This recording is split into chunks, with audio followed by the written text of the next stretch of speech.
Clark, we're just coming to the end of our little activity where we've asked people to focus on their experiences and to focus on what they'd like to get to the session. So I'll say that it's over to you, Clark, and you can introduce yourself and we'll get started with today's webinar. Well, thank you for that, and welcome all.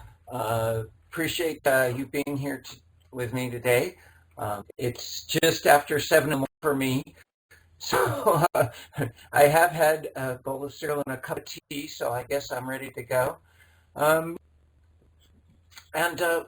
I understand that you folks are across several institutions and looking to develop your abilities in a number of areas, and you heard from my colleague Jane Hart a while ago on blogging and wanted to understand mind mapping, and that's what I want to talk about today. And you'll actually see I've got one up there. I'm going to talk about the process, talk about what mind mapping is and why it's valuable, and close with some thoughts on tools and open up for questions. So if that works for you, that's what we're going to do.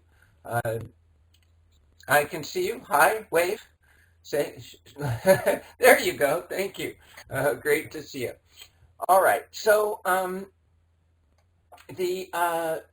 what I want to do is go through Padraig, thank you for the opportunity. And you said to introduce myself, so I will briefly. I saw the connection between computers and learning as an undergraduate. I hate to tell you how long ago that was.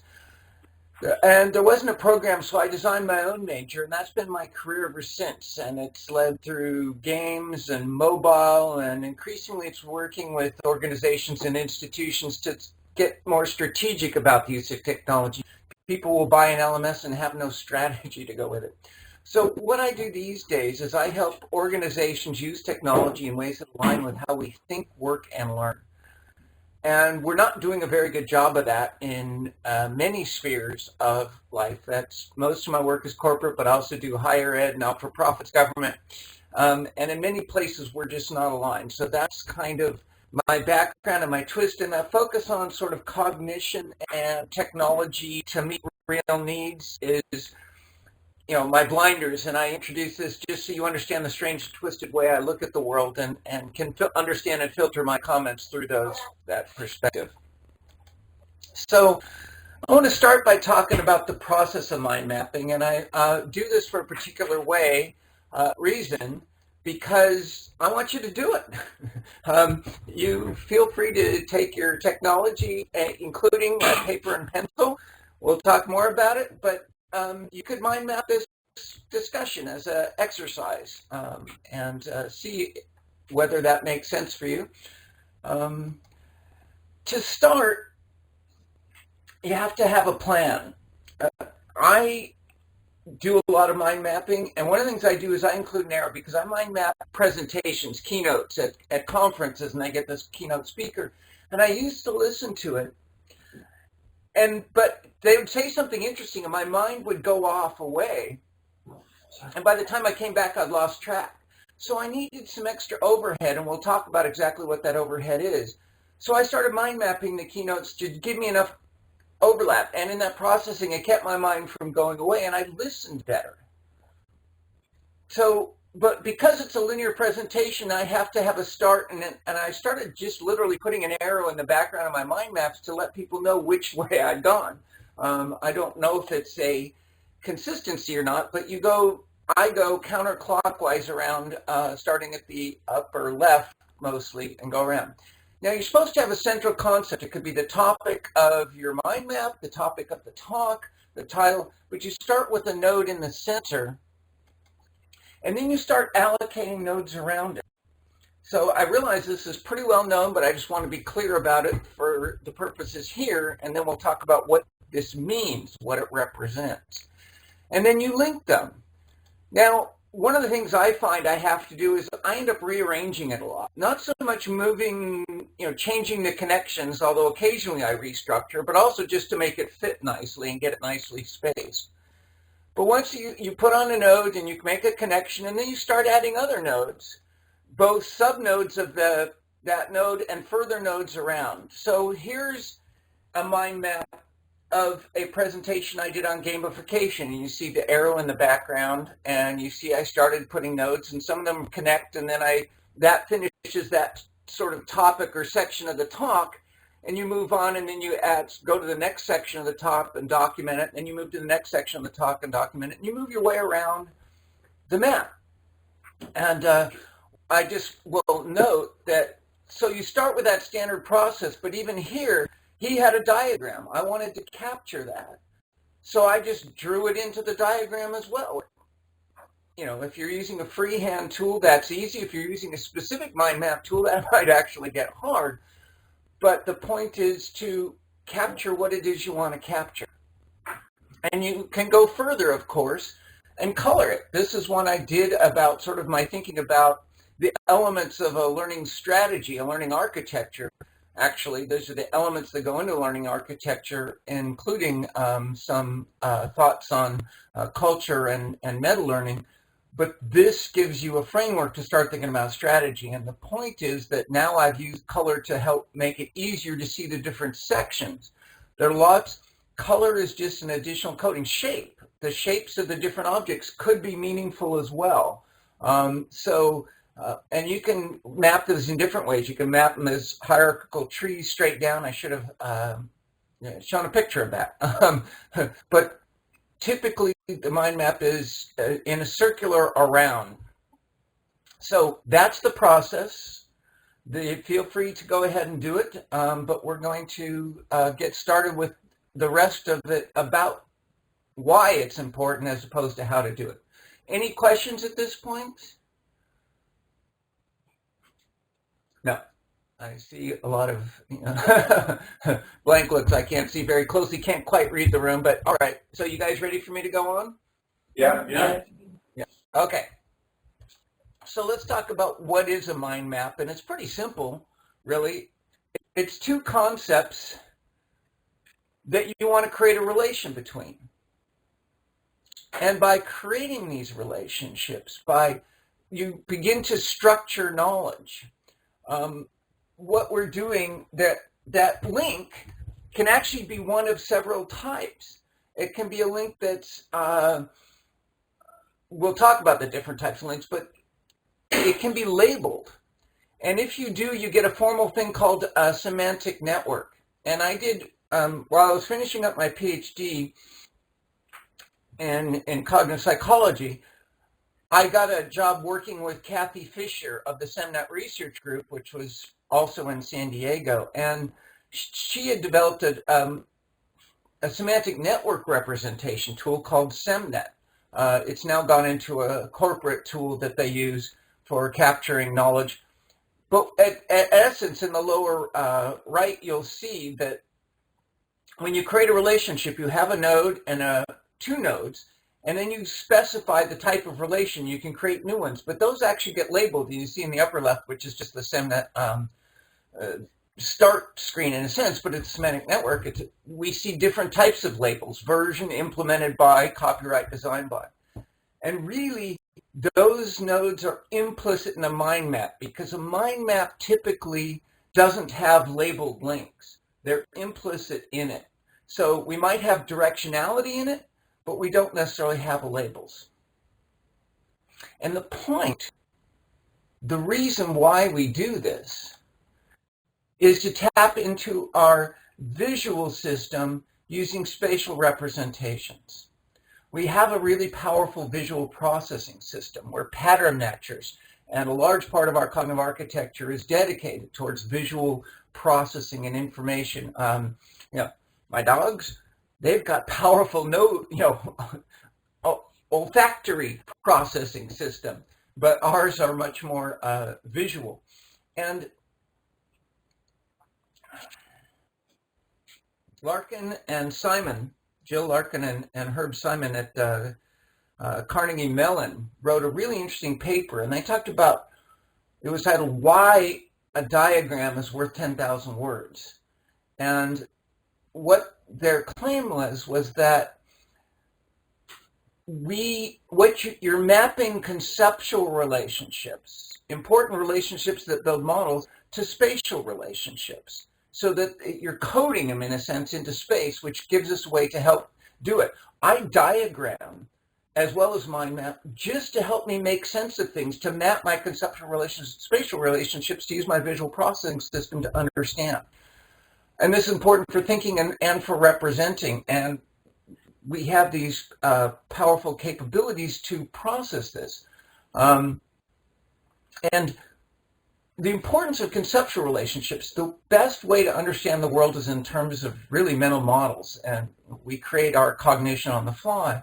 But by capturing these relationships as to explain them to ourselves, to explain how things are working, we get mental models give us the ability to explain what has happened and to predict what will happen. And that gives us a basis for making decisions. And to me, inner knowledge, the ability to recite stuff back, isn't of particular value, because you go out in the real world where it's relevant and it never even gets applied.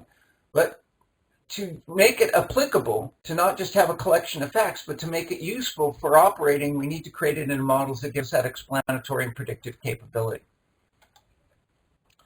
And so you end up with structures like this, and the structure isn't obvious. I didn't emphasize the arrows particularly. This is just the structure of the argument of my latest book that I created a mind map for.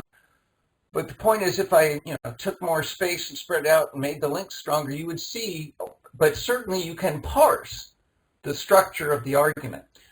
And I've heard people complain that it isn't of use for anybody who hasn't either, in this case, read the book or heard the presentation. But that's okay. It's not necessarily a tool for communicating without some context. But in the context, it's a great tool to refresh yourself about the nuances. And that's why I do it with those keynotes. And even I recently wrote a blog post about gamification. And I went back to that gamification mind map to refresh my memory of the elements that went into it. So then I was better prepared to start talking about an element of gamification that I hadn't explored. It should be said, it has been said, in fact, somebody once critiqued one of my mind maps and said, well, it's no different than an outline. And that's true, with a caveat. So if you're strictly hierarchical, strictly a tree structure, it is equivalent to an outline. And that's okay. It's just a different way of processing it that can make sense for you or me. And outlines have properties that make it useful in terms of they help capture that linear structure, whereas I have to add the arrow to mine. But if you're not interested in the linear structure, just the relationships, it may be good. Plus, here's another mind map I did of a presentation about hacking. And the interesting thing is, down here in the corner, there's a loop. That can't be captured in an outline. We've gone from a tree structure to a graph structure, talking in the technical, formal information science terms. And we can make links further across. It may make that hard to see, but it can be done. And in fact, I have another one here. I note systems and components small as possible. Those are opportunities we have to capture richer knowledge. We can add color, although you can do that in outlines, but we can also add diagrams, as I showed earlier. We can have loops. So there's a richer processing system. They lose some of the formal properties that allow information systems to process them automatically. But what we gain is a more flexible ability to express ourselves that, again, map to our processing system in a natural way. As I mentioned, there can be a variety of implicit relationships. One of my favorite reactions, sugar and yeast fermenting to produce alcohol and CO2. But here, this is a causal relationship. Data, knowledge, information, wisdom is proposed sort of a precedence relationship. And my map is composed of connections and nodes as a structure relationship. And so implicitly, without labeling it, which is typically, again, what we do with mind maps, we are representing relationships between elements of different types that are important for understanding. And in a sense, we leave it up to our brains to filter in that to filter in the actual what the relationships are, which isn't a bad thing. So that's largely what a mind map is and how it can vary and how it relates to other types of structures for information representation. I will pause again and see if there are any questions. We'll have time at the end for questions, but I just wanted to stop now and make sure any clarifications, anything I said you disagree with. I should say that, this is my interpretation and you're welcome to disagree. But everybody's happy for me to continue on? Yeah. All right. I've got to find something more controversial to say to get you guys in an uproar and jumping around the room screaming and chatting. So, what do we use mind maps for? I'm going to make a slight digression because there's actually some interesting empirical results. So let's start, why mind maps instead of notes? Well, one of the first things with just taking notes is if you just transcribe what somebody says, you're not doing any processing. So unless you reread the notes, they're not necessarily of any use. And it's passed through you. It hasn't done any valuable processing. And it turns out processing is important, whether you believe in elaboration theory or any other models of what leads to learning. Interestingly, our brains are meshes of neurons, and we strengthen the relationships between them like we create these links in a mind map by associating them together, by getting them activated together. And by doing so, when we do processing, we're activating portions of neural networks and strengthening relationships between it. So processing is critical to learning. And if we're just taking the notes and transcribing what we hear, we're not really doing any processing. If we instead interpret it, if we rephrase what we hear as we take the notes are much more valuable because we have thought them through and reprocessed them. And that leads to better notes. Interestingly, it has been proposed that mind maps are better than notes. And there's empirical studies. If you have people do mind mapping instead of just note taking under certain conditions, you actually get better ability to perform later on. And I want to suggest that that's because you're not only interpreting what's saying, but you're working to extract the structure of the presentation. How is this broken up? How do these pieces relate? What is related and when have made a transition? As you capture that, you're processing additional types of information, and that type of processing to extract, not just rephrase, but to restructure, to comprehend the structure and represent it, as well as the content itself, is an additional form of processing and makes mind mapping valuable. So it's a better form of note-taking in that sense. There are other things you can do to help facilitate that processing, but this is just one that has proven to be powerful. And it's that structure extraction that's the additional step that I believe leads to its superior performance. And again, you may have other forms of processing that similarly are additional and therefore valuable, but this has just proved to be one that's well known. And there's lots of different ways of mind mapping. These are just 3 separate representations from 3 separate tools that I found scattered around my hard drive. They're not mine. But you can have at the center, you can have everything to the right. This one over here was a plan, and it used a mind mapping tool, very complex representation using color to help maintain the structure. But the other thing to think about is the role they're playing. One is to capture a presentation. That's what the mind maps I've been doing for keynotes to help myself process them better. And I just started posting them to my blog, and they became some of my most popular blog posts. So I continued doing it. And it helped me better and record it. But there's other ways to use mind maps. They can be an analysis tool. Try and understand something by creating a mind map of it. It can be a planning tool. This is what I intend to do. These are the elements I need to take account for in making this happen.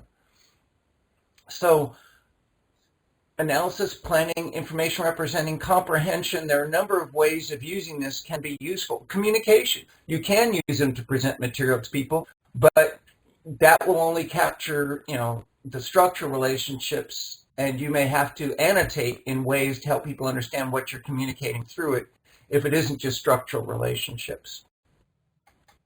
It's also available as an assessment tool. So you can have people generate a mind map, and in doing so, that gives you a basis to interpret their understanding. And let me give you an example of that.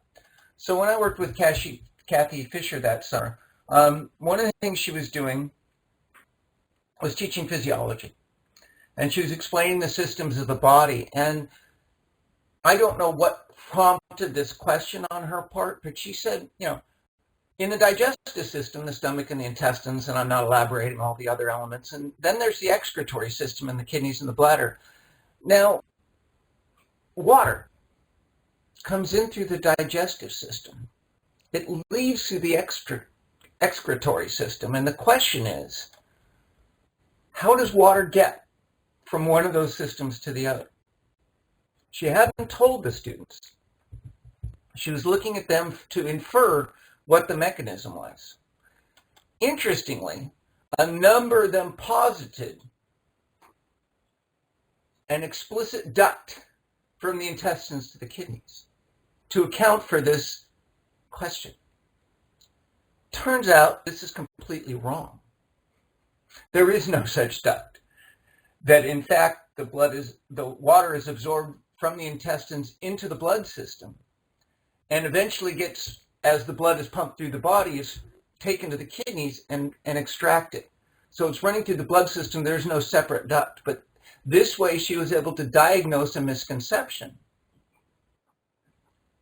and therefore able to find out where their understanding was lacking and figure out where to address further.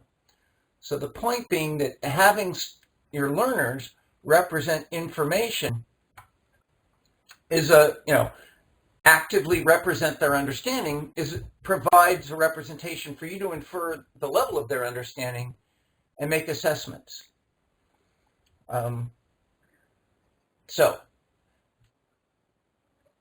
different ways of representing knowledge for your own self as a tool for planning, for analyzing, for understanding, for communicating, and for assessing.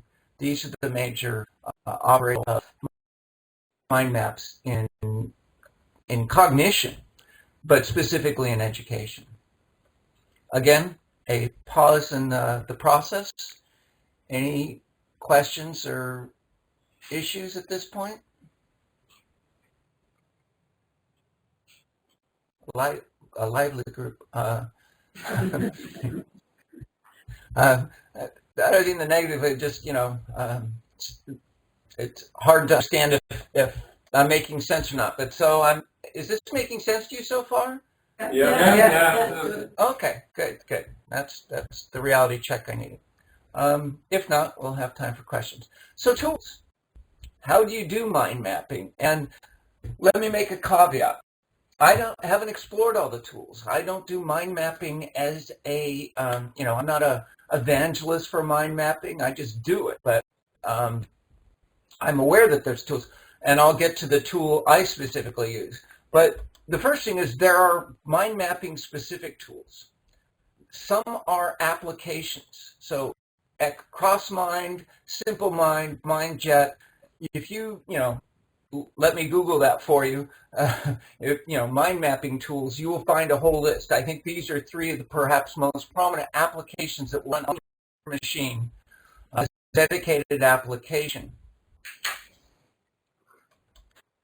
There are also ones that you access through the web, so that you are just, as long as you have a browser there. I suppose a browser of reasonable power. I should show that comic strip of what are we browsers, what do we want, speed, and a long time later, and Google and Firefox and Safari are all chiming in, and then way back later, browser comes from Internet Explorer. But And I forget does anybody know the name of the new browser that Microsoft's coming out with to replace Internet Explorer? Edge. Edge. Okay, I got to remember to mention that to my son, see if he's using that or if he can yet. But anyway, web-based ones, require a reasonable browser, but then Bubble.us and MindMeister and Coggle. And I have played with MindMeister myself a tiny bit. Somehow I keep getting email from them. I did something with them at some point in time. But these are some of the most popular. Again, you can find tools. I just found a new diagramming tool. Somebody read something I wrote about diagrams, or I created a diagram and posted about it, and he sent me his tool, Simple Diagrams, which has a really nice look and feel to it. But you don't need a dedicated mind mapping tool. You can use just any sort of graphic tool, whether it's PowerPoint, Keynote, Visio. I use a tool called OmniGraffle. So the diagrams you've seen from me, including this one, I've plopped in the logos of the various products, but then I've connected it in a tool called OmniGraffle. It's a generic diagramming tool. It has two features that are important and restrictive. It's Mac only, and it's relatively dear. And yet, I used to use PowerPoint to make my diagrams. Once I found OmniGraffle, I went back and remade a bunch of my diagrams just because it was so much fun. But again, it's Mac only, and I understand that it's largely a PC world. And that's okay. But there's plenty, any drawing or diagramming tool you have, and of course there's always pencil or paper, right? So it doesn't take a dedicated tool. Couple things really help. One is something that if you make a connection and you move a node, you don't have to then go back and move the arrow. It maintains the connections. That is one of, to me, the most valuable things out there. And if it's easy to, to double click and you get a shape, click, get an arrow, link it, and then it stays linked no matter how you move around. That's the core functionality you need across anything. And once you have that, mind mapping is easy. Semantic networking, actually label them, is more powerful for more accurate renditions of the actual connections, but not necessary. Folks, that's about all I have to say on mind mapping, except for talking about your questions, any issues you see in it, things you're concerned with, you can problem solve it, clarify anything. But that's really it. And I'll just leave this up here for now, that most of the thoughts that appear eventually in a book or a presentation usually show up on my blog first. I actually have written a mind mapping post to show up in a little over half an hour, but I figured as long as I was preparing for this, I'd write it up too. But that's it. I open it up to you folks, and I hope it's not so bog obvious that you're going, okay, I'm done. But that's okay too. Clark, you generally move the mind map from left to right. You kind of do a rough arrow there to kind of frame it initially. Yep. And then you have your various bubbles. Do you pay particular significance to arrow directions from bubble to bubble?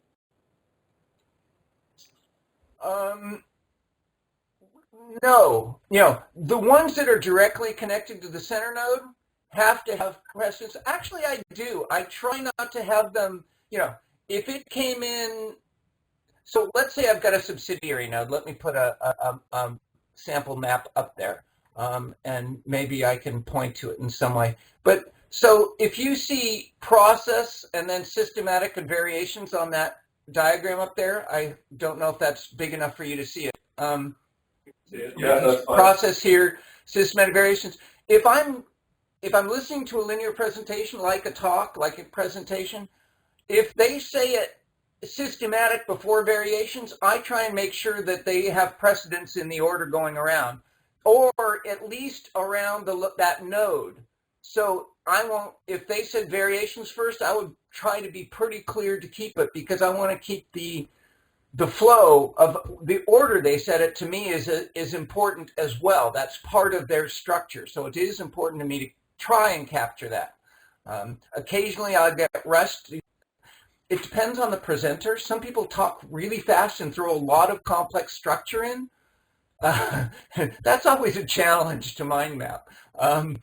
So other people are slow and go off on digressions that you can tell are an interesting story and not really relevant to the process. And I'll just sort of fiddle with my map, making it, making space where I know I'm going to need it going forward or not. So some of my keynote mind maps are very sparse and some of them are really dense. And but I do try and keep the order in which the ideas were represented by that flow. Thank you. Any other questions or comments? Angelica. I don't know if you can hear me, Clark, from here, or you want me to go closer? Yes, I can hear you. Hi. Hi. Clark, thanks for the interest in the presentation. The events that we had scheduled today, they flow into each other, and it's a lovely finishing point to the way we started earlier this morning. We launched our innovation fund for faculty here to avail of some amount of funds to create an educational resource that they want to share with others. I think that mind mapping is an ideal start even for their work to follow from here, in that if they are starting to think, okay, I am potentially going to design an educational resource that I want to share, I'm going to mind map that. And how do you go about when you produce your open educational resources in this case? Like the one that you presented to the other here, but that compiled your very wide portfolio. How do I compile these into a portfolio? So, in other words, can you give us some useful tips in order to get started with mind mapping when we are designing our teaching resources and educational resources? The important thing to me is to recognize the role of different media in their ability to communicate. So static diagrams are great for conveying conceptual information. Photos are for conveying contextual information that's static, and video is for dynamic. I have a post. So in thinking about when I'd use a mind map is when I want to convey relationships. When that's important conceptually, cognitively for our learners, we want to make sure that they're doing this. That's its role. I might use a flow chart instead of a mind map if I was trying to represent a process. It's a small nuance. Diagrams mind maps are types of diagrams. The diagramming to me, I guess, as I'm thinking on the fly, is the top thing. So if you're thinking about generating them as resources for your students, the point would be to know when a mind map is a helpful type of representation, and that is when I want to convey structural relationships, hierarchical types of elements, and structural in processes or talks. Am I answering the right question? In one sense, you are. In the other sense, I think also would benefit from using mind maps as a planning tool before I actually go and produce whatever the final outcome or final product will be. So. And, so yes, absolutely. For instance, thinking through your syllabus, you can do it as an outline, and you may end up doing it as an outline to break it up into classes, but you might also structure a mind map to, perhaps that would be a better way to evaluate the relative weight of things. Depending on the tools you have for mind mapping or outlining, it may be harder or easier to move things around. I'm using a diagramming tool. So when I move a node like the process node here, I would have to click on the other three things and move them to some other place on the mind map, and then I'd have to rearrange them because having them to the upper left of process wouldn't make sense. I created a version of this diagram for advertising the talk that I gave to Padraig, and I had processed right before tools, and I started with definition, but I rearranged it because I realized I wanted to give you the process in case you actually wanted to practice it in doing your own, during the session to start mind mapping. It was kind of hard to move it around. With a dedicated mind mapping tool, that'd be easier. And I've gotten off on a sidetrack, but I would use a mind map when I'm still wrestling with what I want, how I want to present it. I tend to use outlines more when I write a book, for instance, which to me is somewhat like the thinking you do when you're going to design a course. I actually use outlines because I find it easy to move around and rethink the order and the relationships and elaborate the detail. But, as long as you're having a strictly tree structure, which you would largely for syllabus, either one, they're equivalent and either one works for you. But the other thing to think about in terms of as a tool for yourself is when does that visual pattern matching add value in terms of thinking about it through. And it could, but I diagram in general and mind map as a subset of that as I'm understanding things. So in fact, if you go to my blog, you'll see there regularly are diagrams popping up because I create a diagram to help me understand it, and then I decide, well, now that I understand it, I'm going to talk about it, and I include the diagram as a way to explain it. So that's my use of diagramming in general, and mind mapping is a specific. I don't know if that helps you, but it's, again, a flexible way to experiment with relationships and use your visual processing to help to assess them. Clark, this is Padraig here. I'm kind of hiding from the camera. I hope Alan won't pan it around to goodbye. Thanks. Can I just ask you, you recommended to us some apps for mind mapping, and you mentioned some web-based tools, and then you spoke to us about other tools. When we'd be looking at these, let's say, for the first time, what would you recommend would be the important features that one of these things should have for a beginner mind mapper? If you're using a specific mind mapping tool, the one thing I said that I think is really important is the ability to, once you make the connection, you move the node, the connection travels with it. It should be a simple click to create a new node, a simple typing to write the label, and the trade-off between an app versus the web, if you move between machines, if you still want access to them, if you might access it from a tablet sometimes and from a PC and from a desktop, depending on where you are, you might want a web-based version. If you always have that one machine with you, you might want an app. One of the reasons I use OmniGraffle, partly, I don't do just mind mapping, I do diagramming, but it has and I admit I'm a Mac person,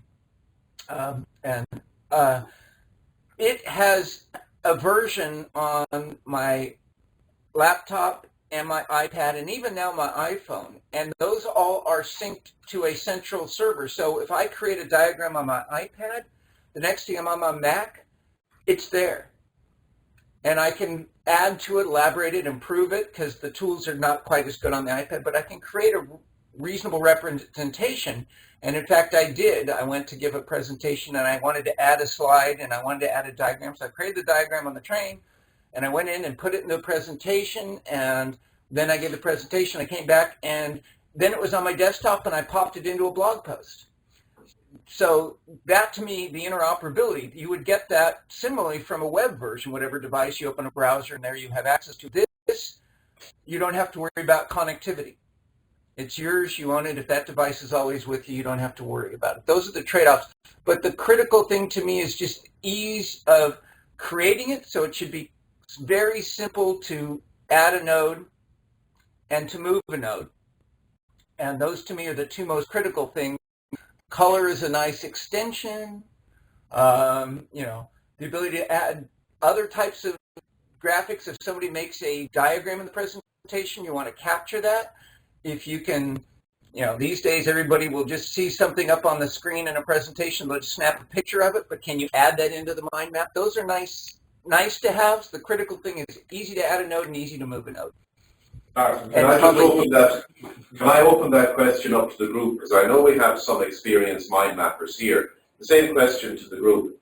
What are the key features in a mind mapping product for a beginner when they're getting started? Clark is talking about ease of use. Does anyone want to add anything there?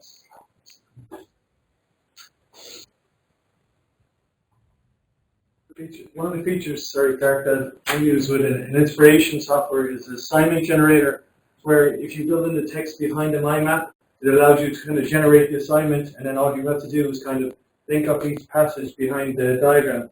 Is that something that you use a lot, or is it something you've seen before? The ability to add a note behind a node? Yeah, so then then it gives you an option to just generate the assignment from those nodes and they're in behind them as such.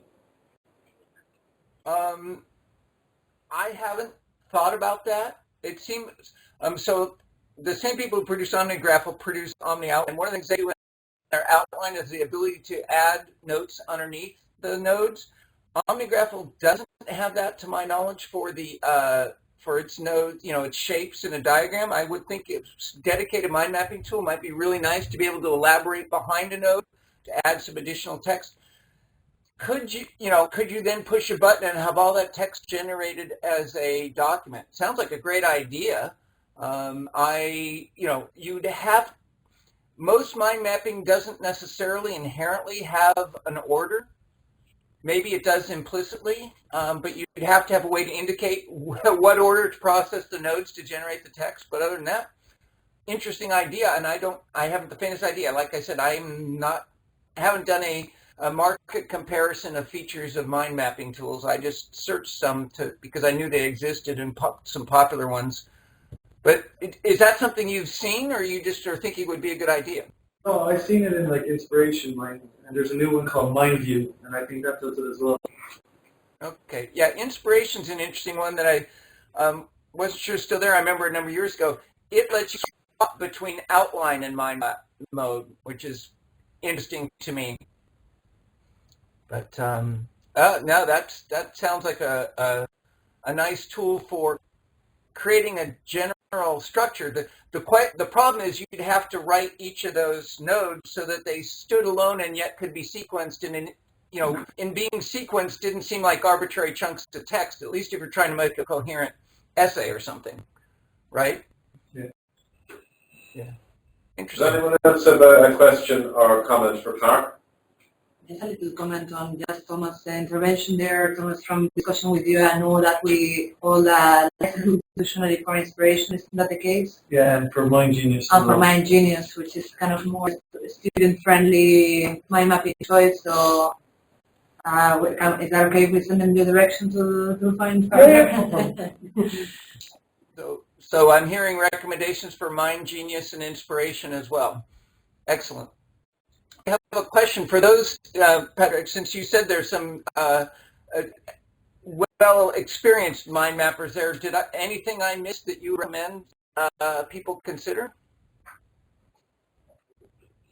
Well, I think you got one comment around, we'll say, placing nodes behind the nodes themselves. That was one that Thomas mentioned just moments ago. Right. And, if your tool supports that, and, mine doesn't, but I think that's a wonderful extension. Any others in practices you found useful, whether you systematically use color or any other additional dimensions, shapes you might use for the nodes to code information? I think Mind Genius comes with pictures and little symbols, and there's a whole range of cartoon characters to try and stimulate the ideas and represent concepts. That's kind of nice. Mm-hmm. That's where you're moving away from, let's say, standard oval, rectangle, square shapes for the nodes. Right. So in this one, on the right, that's one of the mind mapping tools. Might be something MindMeister might look this. All you do is you get the line and a label. There's not even a shape. The other one, because I'm using the diagramming tool, I get shapes with different, and I type the text into them, and I can use the shape as a coding. But having a richer suite to draw upon of icons and elements, I just recently blogged one where I had a thought bubble at the very top of my diagram when I was conceptualizing the Experience API. So shapes, to me, are a really nice addition, but they're additional work. This type on the right here, you can do, is optimized for doing this quickly. So you just click, you got a new node, you either say, I want a new node here on this branch, or I want a new node down at this branch. Boom, it pops up, you type it in, and you can go really quickly. Choosing a shape and such, and making space for the shapes takes more time. They're trade-offs. And I like to say there are no right answers, there are only trade-offs. You just have to figure out which ones make sense for what your purposes are. We have another question here from Fiona. Yeah. Hi, Clark. I don't know if you can see me, Marianne. Yep, I see you. Clark, my question relates to the learning process and to the cognitive processes involved when somebody is looking at a mind map in particular. And I'm wondering about the relationship between the generic and the individual. So in other words, as an educator, if I produce a mind map to represent my series of thoughts or my interpretation of a particular topic or a particular discipline, how far can that go for an individual to help them understand what's going on? So in other words, is it better as a tool for individuals to help them represent their own understanding of something? Or does that relate to the level of complexity that you're talking about or that you're trying to represent? So it's the relationship between the generic and the individual and how mind mapping, and maybe there's some research available on this that I'm not familiar with, but I'd like to hear your thoughts on that. And I certainly couldn't cite any research on it, but speaking, on principle from what we do know is that it seems to me it would make sense that the ideal model would be to have them represent their own understanding and then be able to check it against another representation, either that or get feedback. And you might have, I'm a big fan of sort of social versions of learning. So everybody creates their own representation. And then in groups, they might get together and compare them and negotiate a representation that they want to say is their shared understanding. And then they bring that back. Each group brings that back, and then the whole class looks at what the different groups came out and discuss, and the instructor can provide feedback. That sort of cycle to help develop and I have another diagram that I use that explains why this is powerful, but basically you get more processing. I put my own thought into it, and then I see what other people's thinking, and I'm processing theirs and seeing the different ways, and we get a richer understanding, and then we bring them together and try and reconcile that, get some additional valuable processing going in for learning and refining our understanding. So that might be my sort of ideal way to use mind maps as a learning tool.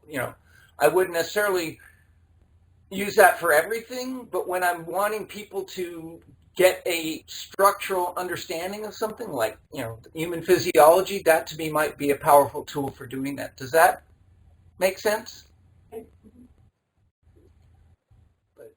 having them do it themselves is a powerful tool to extract their understanding and make it concrete. And we know concrete representations both require additional processing, so are a catalyst for learning. But then there's an external tool for teachers to evaluate. Then the teacher can have their model, and that can be provided to the learner to self-evaluate. But the group work to me is even richer. Are there any closing comments or questions? We're just coming to the end of the scheduled time for the webinar today.